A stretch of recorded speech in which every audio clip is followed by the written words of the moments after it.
japonés se llama Kojin Karatani. El texto, un artículo que hemos compartido en el Drive, ¿no? Ahí está la referencia, revista Gendai Shiso, la edición extra de junio de 2017. No es relativamente poco, ¿no? Una revista japonesa de Tokio. ¿Cuál es el tema acá? Veamos. El capital como espíritu. El capital como espíritu. A ver, veamos rápidamente. En el epílogo a la segunda edición de 1873 del Capital, ya tenía una segunda edición para entonces, ¿no? La primera edición había sido el año 67, como recordábamos, ¿no? En este epílogo, dice, Marx se refiere a Hegel con elogios, mientras los demás lo trataban como un perro muerto. Lo hizo a pesar de haber criticado casi 30 años atrás, o casi desde hacía 30 años, desde Marx joven, ¿no? El aspecto mistificador de la dialéctica hegeliana cuando ésta estaba de moda. Cita ahí a Marx, ¿no? A ver, ¿de dónde es la cita? Del Capital. Me declaré abiertamente, pues, discípulo de aquel gran pensador, y llegué incluso a coquetear aquí y allá. Este es el pasaje que más de una vez he aludido, ¿no? Llegué incluso a coquetear aquí y allá en el capítulo acerca de la teoría del valor con el modo de expresión que le es peculiar. La manifestación que sufre la dialéctica en manos de Hegel en modo alguno obsta para que haya sido él quien por vez primera expuso de manera amplia y consciente las formas generales del movimiento de aquella. En él la dialéctica está puesta al revés. Ese es el problema con Hegel, dice Marx. La dialéctica en Hegel está al revés. Entonces, era necesario darle vuelta. Esta cita es famosa, esta última, ¿no? Yo lo que he hecho con la dialéctica de Hegel es darle vuelta. Estaba de cabeza, yo le he puesto de pie. Eso dicen. Es necesario darle vuelta para descubrir así el núcleo racional que se oculta bajo la envoltura mística. Ahora, el tema en discusión en la tradición marxista era en qué consiste darle vuelta a Hegel, en qué consiste poner la dialéctica hegeliana de pie, habiendo estado de cabeza en lo de Hegel. El modo más simple, vulgar, digamos, de entender aquello, ya Hegel era idealista, por tanto, es la dialéctica materialista, entendiendo por materia lo que Descartes entendía como resistencia, ¿no es cierto? Ya hemos visto antes, a propósito de lo que dice el mismo Marx en las tesis sobre Feuerbach, que eso no es así, ¿no? Que él está más distante de ese tipo de materialismo que de Hegel, ¿no? Entonces, ¿en qué consistía esta inversión? La otra versión, tal vez más sofisticada y con amplia recepción en la tradición marxista, ha sido la siguiente. Hegel cree o explica la historia, o comprende la historia, el destino humano, a partir de las ideas. Hemos dado algunos ejemplos, ¿no? Particularmente dimos el ejemplo de la idea de libertad, ¿no? La idea de la libertad de uno, de algunos, de todos, como ha ido marcando el ritmo de la historia de Oriente hacia Occidente. Vimos eso, ¿no? Rápidamente, claro, ¿no? Para ejemplificar esto de que para Hegel lo que cuentan son las ideas. Y dijimos también que está pensando al hablar de ideas en algo así como mentalidades colectivas. Allí está la clave para Hegel. Entonces, esta otra manera de entender la inversión fue así. No está en las ideas la clave, sino en lo que pasa abajo en la economía. ¿Y dónde? En la base productiva de la economía. Eso sí es una versión más sofisticada de darle vuelta a Hegel. En vez de estar arriba en la estratosfera de las ideas, descendemos hasta el plano de la producción. Eso es lo marxista, digamos, ¿no? No, eso ya lo había hecho la economía política previa. Veamos cómo lo presenta Karatani, ¿no? Marx había intentado, en cierto sentido, invertir la lógica hegeliana desde su juventud. Sin embargo, la inversión que hace de Hegel en el Capital, en su obra madura, es de una naturaleza distinta a la que había hecho hasta entonces, y esto es precisamente la propia de Marx. O sea, esto a lo que se está refiriendo, lo que hice con Hegel fue invertirlo, lo dice en el Capital. Esa inversión hay que encontrarla en el Capital, no en las obras, sobre todo de la década de los 40. La tesis de Karatani, interesante me parece, no es solo de él, ¿no? Sino que acá lleva ciertas consecuencias peculiares con respecto al mundo del animismo.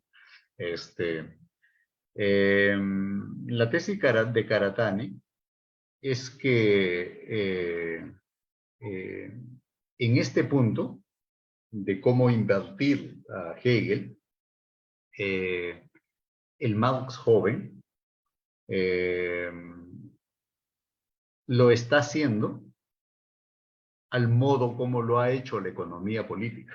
De allí su deslumbramiento con la economía política, ¿no?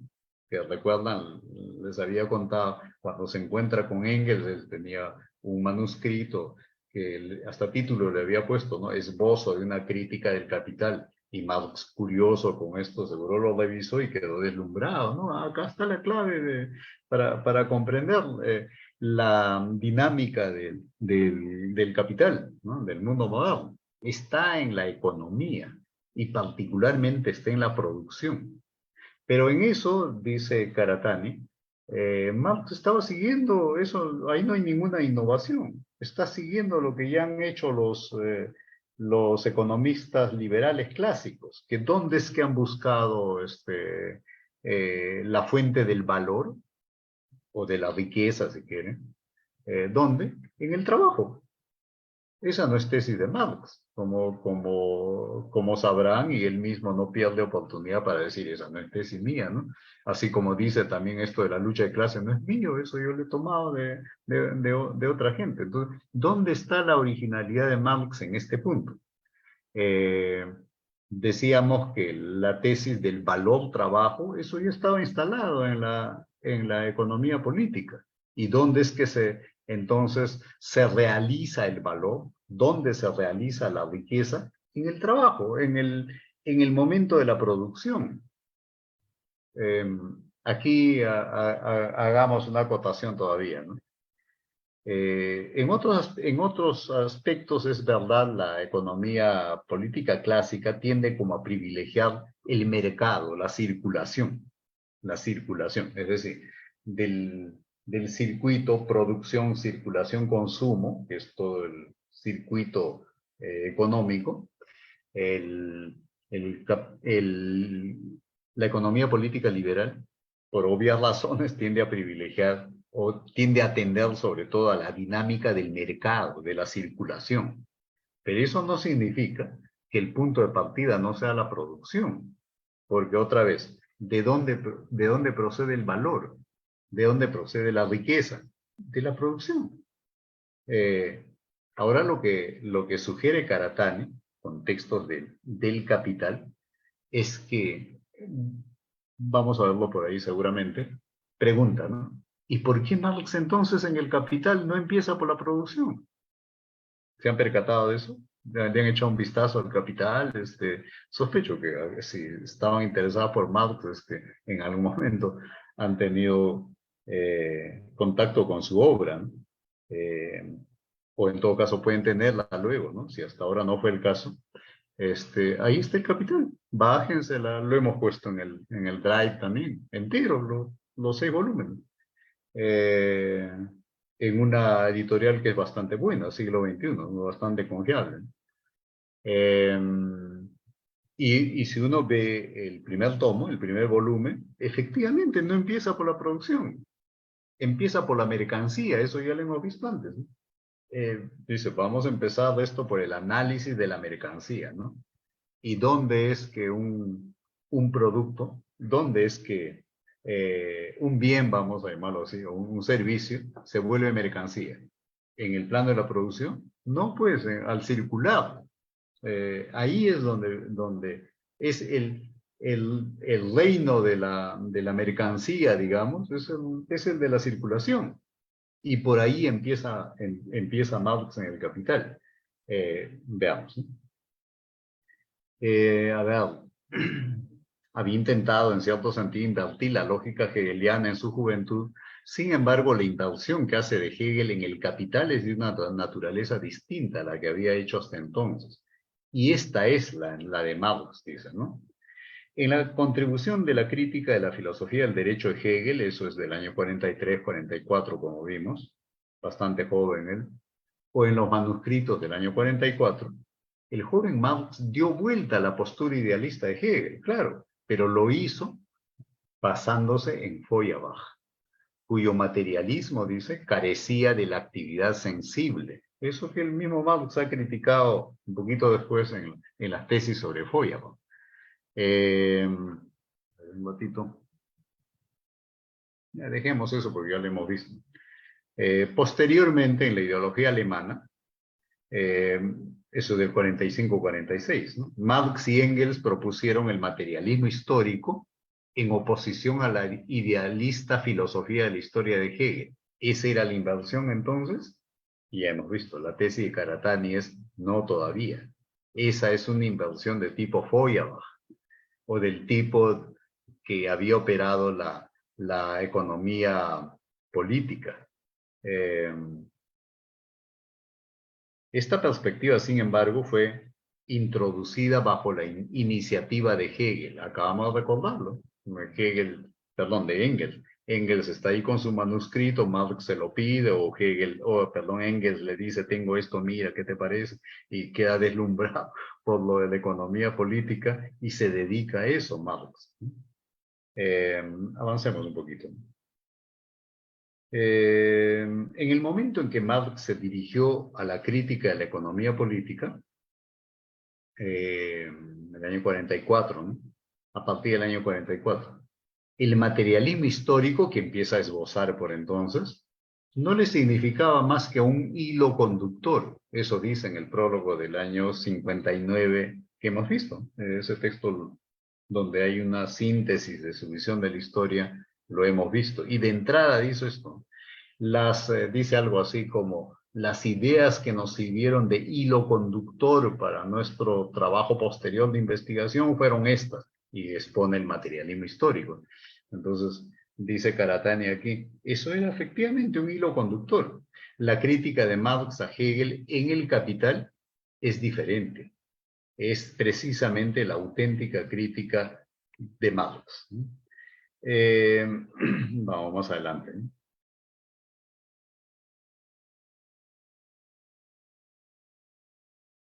Si queremos ver aquí una inversión materialista de la lógica hegeliana, ella se encuentra en la transformación del sujeto que se desarrolla dialécticamente del espíritu al capital. Ajá.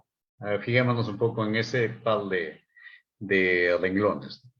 ¿Qué es lo que Marx ha hecho en el capital? ¿Cómo es que ha invertido a Hegel? Eso que Hegel llama espíritu, y que él lo encuentra en las mentalidades, porque ¿dónde vamos a encontrar el espíritu? En las mentalidades, pues, ¿no? En el reino de las ideas, digamos. Marx lo encuentra en el capital. O sea, encuentra el espíritu en el capital. Lo encuentra en la mercancía. Vamos a ver cómo y por qué. Uno diría, ¿dónde está el espíritu en la mercancía? Eh, en, eh, el capital inicia con un análisis del fetichismo de la mercancía. ¿Qué es un fetiche? La palabra fetiche viene del portugués feitiço, que es algo así como hechizo. Es curioso como al final el castellano y el portugués están emparentados, pues muy emparentados, ¿no?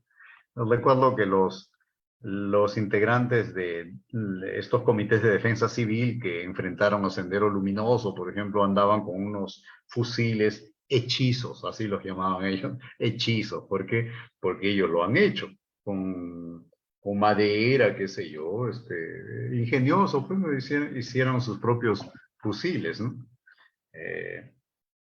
Fueron los que derrotaron a Sendero Luminoso. me permito dar una opinión al respecto, ¿no? Que no creo sea una opinión enteramente antojadiza, alguna información, hemos procesado, ¿no? No fue el ejército el que derrotó a Sendero Luminoso, fueron estos comités de autodefensa. La historia va a tener que ser revisada. Y dejemos eso que es espinoso, ¿no? Pero bueno, para bien de todos tiene que ser revisada, ¿no? No se puede falsificar la historia, ¿no? Cuando el ejército entró a San Marcos, la presencia de Sendero se hizo mayor. De eso puedo dar testimonio directo.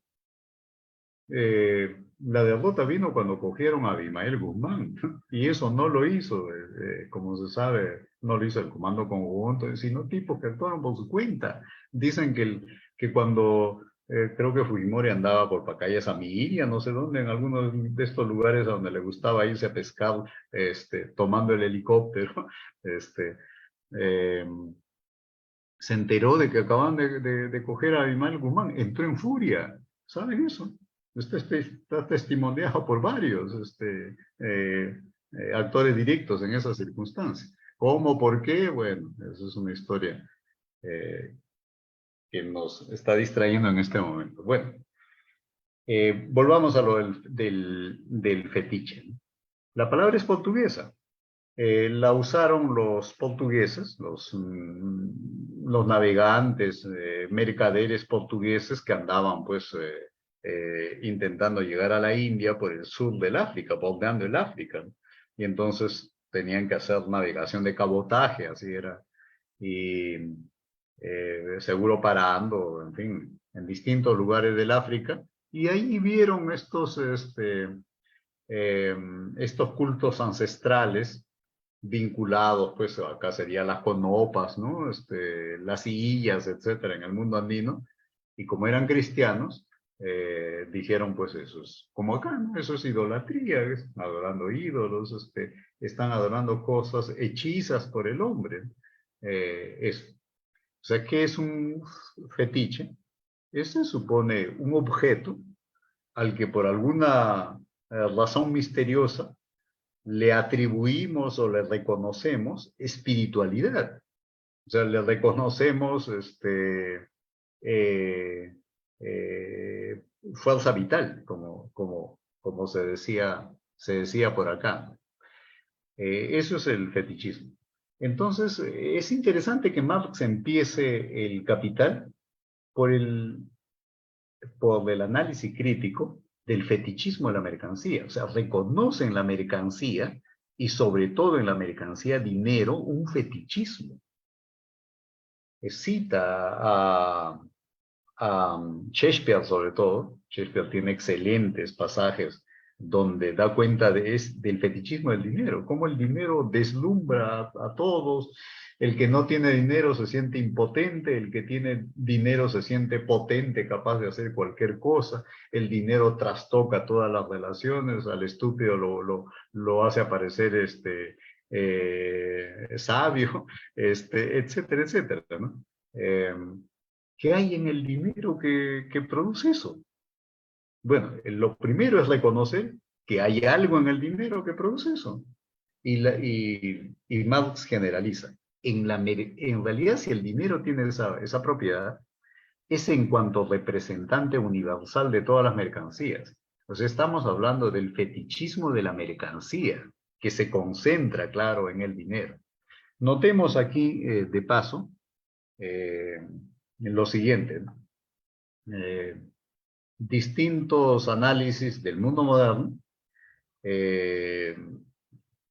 distintas caracterizaciones del mundo moderno, puntualizan el que una característica saltante en la modernidad es que tiende a disolver el sentimiento de lo sagrado, lo tiende a disolver.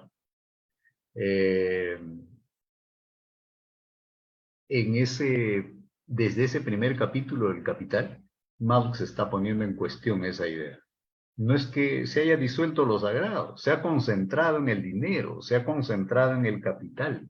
se ha concentrado en la mercancía. Esta es una sociedad fetichista absolutamente, tal vez hasta más fetichista que aquellas otras que llamamos como tales. Veamos cómo va el texto de Karatani. En el Capital, Marx intentó captar el poder ideal que existe en la forma de dinero o de crédito. Sobre todo en el capital financiero, eso ya pues llega al epítome, ¿no? Porque eso es, ¿cómo es que yo pongo el dinero y luego me devuelven ese mismo dinero, pero con una ganancia, ¿no? ¿Qué es lo que ha producido la ganancia? El dinero, al parecer, ¿no? Es decir, el dinero tiene algo así como una fuerza expansiva, ¿no? Que se llama interés. Acabo de retirar mi dinero con los intereses correspondientes.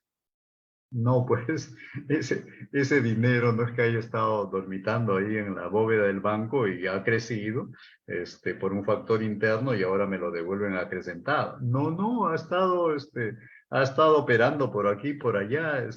De pronto yo soy un ecologista bien intencionado, pero igual pongo mi dinero en una cuenta fija en el banco y no sé y lo que no sé es que mi dinero ha estado invertido en extracción minera, ¿no? Yo no sé lo que está pasando con el dinero, pero ese es otro tema. El tema es que bajo la forma capital financiero, eh, que es la forma como, digamos, depurada del capital, este fetichismo se alcanza su máxima expresión, ¿no? A ver, continuamos. En el Capital, Marx intentó captar el poder ideal que existe en la forma de dinero de crédito, partiendo no desde el punto de vista de la producción. Ahí está. Y es verdad, revisa en el Capital. ¿Por qué no empieza por la producción? Partiendo no desde el punto de vista de la producción, al que el materialismo histórico daba importancia, sino desde el punto de vista del intercambio. ¿Por dónde empieza el Capital? Por la circulación, por el intercambio, que el mismo materialismo menospreciaba. De hecho, en dicha obra, Marx no comenzó su análisis por la relación productiva entre el capitalista y el obrero asalariado, sino por así empezó el manuscrito del año 44, por ejemplo. Y claro, revela que lo que hemos visto, que lo que el trabajador produce no le pertenece a él. Se vuelve capital, que él mismo tampoco se pertenece a él, que hay un desgarro con la naturaleza, que hay un desgarro y enfrentamiento con los otros hombres. Todo eso lo revela bien. Pero la pregunta aquí es, ¿y cómo es que lo que el trabajador ha producido, convertido en mercancía, al paso que convierte al trabajador también en mercancía, convertidos todos ellos en mercancía, empiezan a tener como una fuerza propia, al punto que subyuga al trabajo vivo, ¿no? Eso había quedado básicamente como un problema hasta ahí, ¿no? Eh, Ahora Marx está intentando, desde de inicio en el Capital, digamos, analizar ese problema, ¿no? En el convencional materialismo histórico se ha considerado que la superestructura político ideal, es lo que está arriba, como el Estado y la religión, es una estructura relativamente autónoma, aun cuando es sobredeterminada por la infraestructura económica. Sin embargo, esta perspectiva no puede mostrar el hecho de que la economía capitalista depende del poder fetichista del dinero o del crédito. Eso que Shakespeare ha visto muy bien. La economía capitalista, pensemos en el crédito. Pensemos en el crédito. El capitalismo no podría existir sin el crédito. Empezando por, bueno, en este momento no lo tengo a la mano, el billete de 100 soles. Se lo doy al panadero y él me da lo que he pedido, hasta por 100 soles. Me lo da sin ningún problema. O sea, cree pues que eso vale 100 soles.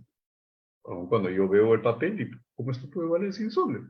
Entonces el crédito no es una cosa de los bancos simplemente, el crédito sostiene toda la vida, todo el movimiento del capital, ¿no? Y recordó Marx que fue en el momento de la acumulación originaria donde el oro era oro y la plata era plata, ¿no? Ahora me dicen, oye, tienes poca plata, pero en realidad no tengo ninguna porque eso no es plata, eso es papel, pero la seguimos llamando plata, ¿no?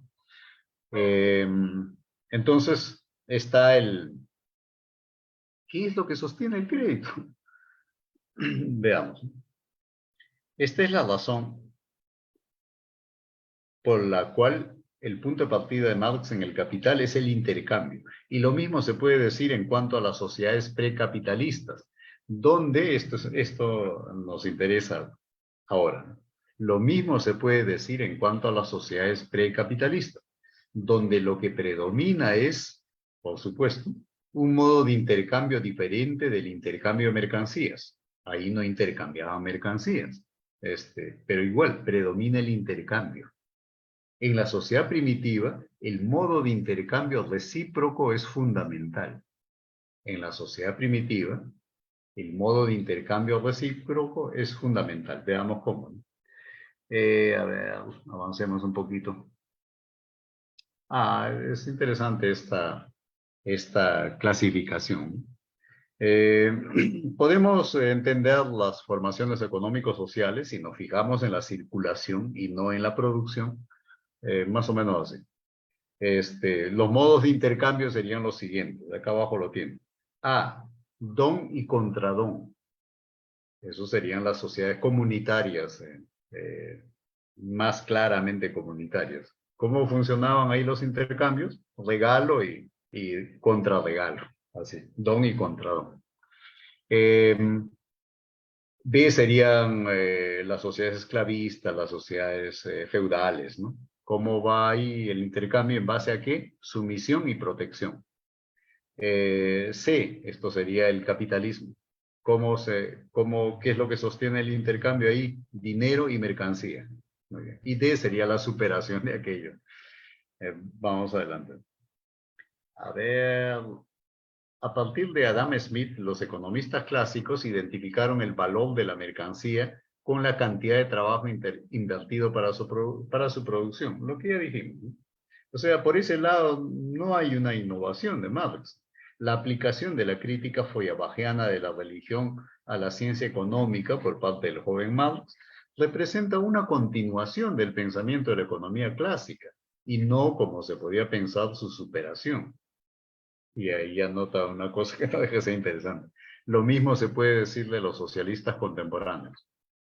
Por contraste, el Marx de la etapa del Capital no resolvió el problema del dinero con la facilidad con la que lo hicieron los economistas clásicos. La razón es que el secreto del capitalismo se oculta precisamente en el dinero. En este sentido, Marx trató de pensar remontándose, déjenme, eso es una referencia histórica, de unas corrientes de pensamiento económico previas a la economía política liberal, que habían sostenido que había algo en el dinero, una suerte de poder en el dinero, que es lo que garantizaba las transacciones. Eso habían sostenido el bullionismo y algunas corrientes previas, ¿no? Acá una cita de Shakespeare. En su juventud, citando el Timón de Atenas de Shakespeare, Marx señaló que había observado la peculiaridad del dinero en los siguientes puntos. Shakespeare destaca especialmente dos propiedades en el dinero. Uno, es la divinidad visible, la transmutación de todas las propiedades humanas y naturales en su contrario, la confusión e inversión universal de todas las cosas. Hermana las imposibilidades, o sea, como una potencia. El dinero aparece como una potencia. Dos, es la puta universal, el universal alcahuete de los hombres y de los pueblos. Hace posible todos los intercambios, en fin, eso en Shakespeare. Ahora dice, la fuerza divina del dinero radica en su esencia, en tanto que esencia genérica, extrañada, enajenante y autoenajenante del hombre. Esta es evidentemente una aplicación de la crítica feuerbachana de la religión al dinero. Sin embargo, el pensamiento de Marx en el Capital es diferente, vuelvo a decir. No pocas personas han abordado el enigma del dinero, pero Marx es la primera persona en estudiarlo a partir de la mercancía. Veamos. Cita de Marx. A primera vista, una mercancía parece ser una cosa trivial, de comprensión inmediata. Su análisis demuestra que es un objeto endemoniado, rico en sutilezas metafísicas y reticencias teológicas. ¿Por qué dice eso? Porque está notando que efectivamente hay en el dinero algo así como una fuerza, como esto que en el mundo andino se llamaba kama, ¿no? O kama. En otras partes eh, lo llamaron eh, mana, en fin, ha tenido distintos nombres dependiendo del, del lugar, ¿no? La mercancía no es una cosa, sino que es la forma que la cosa toma cuando experimenta el intercambio. Para que algo devenga mercancía tiene que pasar por el intercambio, si no, no es mercancía. Es un valor de uso, simplemente. Lo peculiar de la mercancía es que el valor de uso pasa a segundo plano. Lo que prima es el valor de cambio, el precio, digamos, ¿no? Entonces, al ser intercambiada, la cosa ordinaria y sensible, cita nuevamente, se transmuta en cosa sensorialmente suprasensible. Cosa sensorialmente suprasensible. Pues algo espiritual se adhiere a ella. Esto se adhiere, cita de Marx, ¿no? ¿De dónde es la cita? Ahí está, vamos a ver, 10, El Capital, igual tomo primero. ¿Qué dice ahí? En El Capital. Esto se adhiere a los productos del trabajo, no bien se los produce como mercancías, y que es inseparable de la producción mercantil. Marx lo llamó fetiche, como hemos dicho. El enigma que encierra el fetiche del dinero no es más pues que el enigma, ahora visible y deslumbrante, que encierra el fetiche de la mercancía. Entonces hay que ver cómo opera el intercambio. Veamos. A ver, un ratito. Ya, acá. Las personas acostumbradas a la economía de mercado dan por sentado que el dinero se generó a partir del intercambio de mercancías. Sin embargo, necesitamos plantear de cómo se estableció originalmente el intercambio de cosas. ¿Cómo se estableció originalmente el intercambio de cosas? Marx subrayó, dice, que el intercambio de mercancías se lleva a cabo entre una comunidad y su exterior. Lo vimos en la Grundrisse. Y la antropología contemporánea lo ratifica. ¿Dónde es que se originó el intercambio proto-mercantil, digamos? No al interior de una comunidad. Ahí era la lógica del don, esta a la que refieren Marcel Mauss, en fin. Era al intercambiar con otras comunidades, o sea, con algo que ya no hace parte de la comunidad, pues, con una exterioridad, ¿no? Veámoslo así mejor. El intercambio de mercancías comienza donde terminan las entidades comunitarias, en sus puntos de contacto con otras entidades comunitarias o con miembros de estas. Entonces, comunidad, comunidad, y tiene que haber pues algo así como un eje articulador. En quechua eso se dice chaupi. Tiene que haber una especie de chaupi, ¿no? ¿Cuál era el chaupi? Un territorio, eso que sería como tierra de nadie, era territorio sagrado. Veamos lo que es. La situación es la misma en el caso del intercambio recíproco. En el interior de la comunidad no se lleva a cabo el intercambio. Los productos están siempre... ¿Por qué no? Porque los productos son comunes. O sea, en sentido estricto no hay intercambio. La tierra es común, los productos son comunes, entonces intercambio en rigor no hay, pues. Eso al interior de la comunidad, ¿no? Aún hoy, tal comunidad persiste bajo la familia. En la familia no hay intercambio, pues todo está a disposición ahí de la familia, ¿no? Por eso es que la familia se resiste a la lógica contractual, o en todo caso así afectada por la lógica contractual, incluyendo el matrimonio, entonces es un contrato, ¿no? Pero en realidad lo esencial a la familia no es pues ese contrato, es el sentimiento de comunidad, ¿no? Bien, aún hoy, dice, tal comunidad persiste bajo la forma de la familia. Por eso en su momento llamábamos la atención, ¿recuerdan? eh, Esto de la igualdad, libertad, fraternidad. La fraternidad fue incómoda, no logró entrar, no estaba al inicio. Y después de haberla entrado fue expulsado nuevamente, porque es como que la idea de fraternidad no cuadra en las relaciones de tipo intercambio externo o de tipo contractual. Sí cuadra al interior de una familia o de una comunidad. Cualquier intercambio, sea el intercambio recíproco o el intercambio de mercancías, comienza entre distintas comunidades. En otras palabras, comienza con personas externas, desconocidas, no confiables. ¿Cómo voy a confiar en el de la otra tribu? Si cuando yo me paso por ahí ya he visto que otros le reducen la cabeza y sin embargo tengo que hacerle intercambios con ellos, por alguna razón necesito. ¿Cómo se hace eso? Veamos, ¿no? En esta posición, en esta condición, ¿cómo se hace posible el intercambio? El antropólogo Marcel Mauss, recomendé leer El Don, ¿no? Consideró el intercambio recíproco de dones como la forma originaria de intercambio. En este intercambio, según él, a la cosa donada se adhiere un espíritu que obliga a la gente a recibir y corresponder el don. Mauss llamó este espíritu Hau, siguiendo la denominación de los maoríes en Nueva Zelanda. En el intercambio recíproco de dones, las cosas son, ¿cómo se llama este antropólogo de apellido polaco, que descubrió lo del anillo Kula, los argonautas del Pacífico, el texto, en fin. Ahí aparece Malinowski. Malinowski, gracias, Raimundo. Malinowski, claro, lo muestra a gran escala. Estos argonautas del Pacífico, el título es un gran elogio, ¿no? Pues los argonautas eran navegantes osados y virtuosos, digamos. Pero acá lo eran más, porque entre una isla y otra en el Pacífico hay cientos de kilómetros de distancia. ¿Cómo lo hacían? ¿Y por qué tenían que desplazarse? Está la tesis del anillo Kula, léanlo, ¿no? Llegaba una piragua, vamos a llamarlo así, desde tan lejos y venían con gallinas, con cosas, en fin, regalaban todo eso.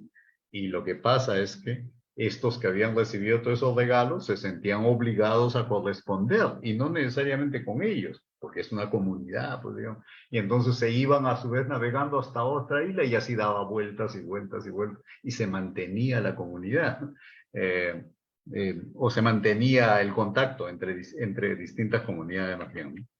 Bien, en el intercambio recíproco de dones, las cosas son intercambiadas como consecuencia de ese espíritu que está ahí y que obliga, ¿no? Porque si fuera una cosa, me quedo con la cosa y no tengo ninguna obligación. Mala suerte, pues perdiste, como se dice, tú me has venido a regalar, yo no te lo he pedido. Eso cuando es una cosa. Pero incluso ahora que consideramos que lo que nos han regalado es una cosa, uno no se siente obligado todavía. Me ha regalado una cosa, es verdad, esta pulserita curiosa, pero algo tengo que regalarle. Algo queda de eso, claro. Eh, Podemos decir que cuando Marx llamó fetiche al valor de la mercancía, se remontó a este momento originario del intercambio. En el mismo periodo en que Marx se entregaba a la redacción del Capital, dos importantes libros se publicaban en Inglaterra. Uno es El origen de las especies, un poco antes, ¿no? 1859, Darwin. Después de la publicación, el otro libro es el del antropólogo británico Edward Barnett Taylor. Publicó su Cultura Primitiva, 1871. Sí, 4 años después del Capital, ¿no?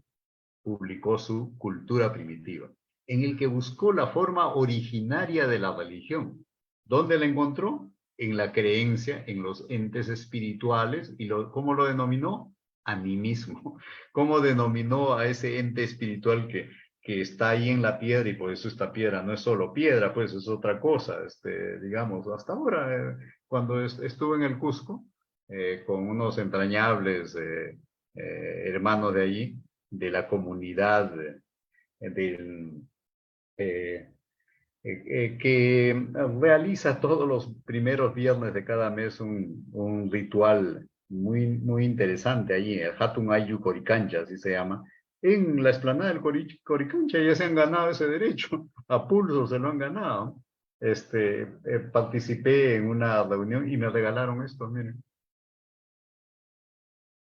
un hermano a quien voy a recordar aquí, Froilán se llamaba él, falleció hace poco, bastante joven. Él me regaló esto que está aquí. Y me lo regaló, claro, con el espíritu de que esto no es solo una piedra, es otra cosa. Es como que me estaba incluyendo en la comunidad, ¿no? Eh, bueno, volvamos al texto. Eh, Taylor vio esto como la religión originaria. Esa fue la religión originaria. Encontrar entes espirituales. Aquí hay una fuerza vital, etcétera, que ahora nos vincula, ¿no? Eh, lo denominó ánima. Lo que Mauss denominó Hau es exactamente una suerte de esta ánima. Marx tenía en mente una idea similar cuando mencionó al fetiche de la mercancía. La razón es que el intercambio entre los desconocidos requiere algún poder que garantice su ejecución. Pues si no, cundiría pues eso que acá llamamos perro muerto, ¿no? ¿Y por qué no cundía? Jamás, de ninguna manera. No se rompían los compromisos. ¿Y cuál era la fuerza que garantizaba? Continuemos. En la época en que no existía ni Estado ni ley, lo que otorgó este poder fue el poder espiritual que se adhería a la cosa, es decir, el fetiche. Asimismo, el crédito también derivó de él. O sea, lo que está diciendo Mauss es, el crédito no es una sofisticada invención contemporánea, el crédito está en los orígenes de la humanidad. Eh, el don, dice, ahí hay una cita de Mauss, implica necesariamente la noción de crédito. La evolución no hizo pasar el derecho de la economía del trueque a la venta y esta del contado al plazo. Fue sobre la base de un sistema de regalos hecho con devolución a plazo, como se han edificado por un lado el trueque y por otro lado la compra y venta, esta a plazo y al contado. En segundo lugar, consideremos el sitio en el que se llevaba a cabo el intercambio. Esto también es interesante. Eh, Consideremos el sitio donde se llevaba a cabo el intercambio entre comunidades. Lo que llamamos mercado tiene su origen ahí. Un caso que ejemplifica la forma originaria del mercado es el comercio silencioso. ¿Cómo era eso? Las dos partes involucradas iban en silencio, ponían su artículo en la tierra de nadie, digamos, lo dejaban ahí, sin contacto directos. Y cuando ambas partes se quedaban satisfechas con el artículo de su contraparte, se establece la transacción. Así era. Iban y dejaban, se retiraban, los otros entraban, recogían las cosas, se las llevaban, pero dejaban un equivalente allí, y así se originó el mercado. Este, y ¿por qué no se las llevaron? Simplemente podían hacerlo, no lo hacían jamás. Porque estaban obligados por esa fuerza espiritual, humana o como quiera se lo llame, ¿no?